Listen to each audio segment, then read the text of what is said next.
I don't know how you clearly define what my maternal is. It's different for everybody, and whether it's their marketplace or their environment that those cattle have to survive in. For us, it's probably that cow that you don't recognize that sticks AI 10 times in a row, that always has a bull in the top third of its revenue generating potential, the no miss, no problems. The one that's there day in, day out, pulling the sled, doing the work. We start at the ground floor. Feet and legs are the utmost. The udders next. Easy fleshing, especially in the environment that we're in where we use a lot of cover crops.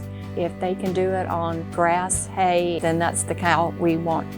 If we can make those females look like that, I think they're going to last. They're going to reward us. We put as much pressure as we can on fertility. We're constantly shortening our calving window.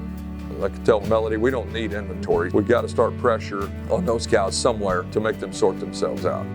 We have zero tolerance for no breeding. We got rid of a show heifer the other day, and there was a crucial conversation had in our house, and it was just the, hey, she's not doing her job. We might have shown her. That means she's had more chances than anything else around here, and so we have to move on. And I think those are important lessons for our kids to learn, is we are going to keep what is productive, and if it's not, then we have to get rid of it. We had given cattle second chances years before when we needed inventory.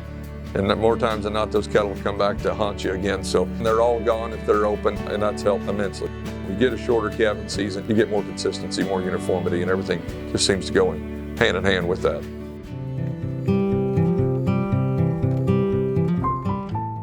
One commercial customer told me probably 20 years ago now, when we started, he goes, I make my living off my cows and my replacements. The steer calves are like the grain we hauled to town. Yes, they paid the bills, but I make my living off the females. So that's why we have to stay true to her. We're trying to build the ideal Angus female, but more than that is we want to sell quality bulls.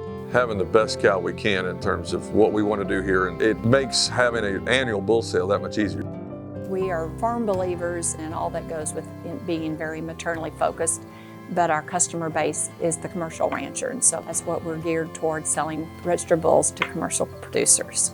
The longevity of a herd sire, for the value that these gentlemen are spending on these commercial bulls, we need them to get the most bang for the buck. When I was growing up, Dad was an employee of Kroger. The slogan was, customer is always right. We have that approach where we'll take care of you because we know that relationship will be forever.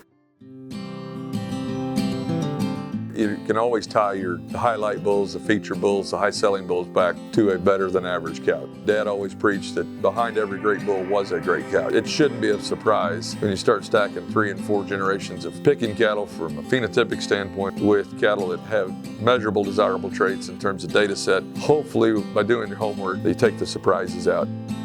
Maternal is the Angus cow.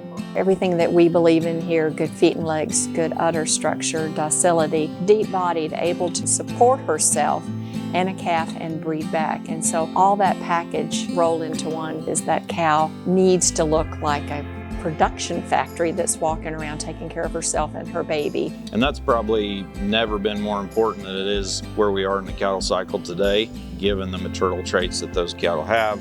Placing an emphasis on that is going to pay dividends down the road.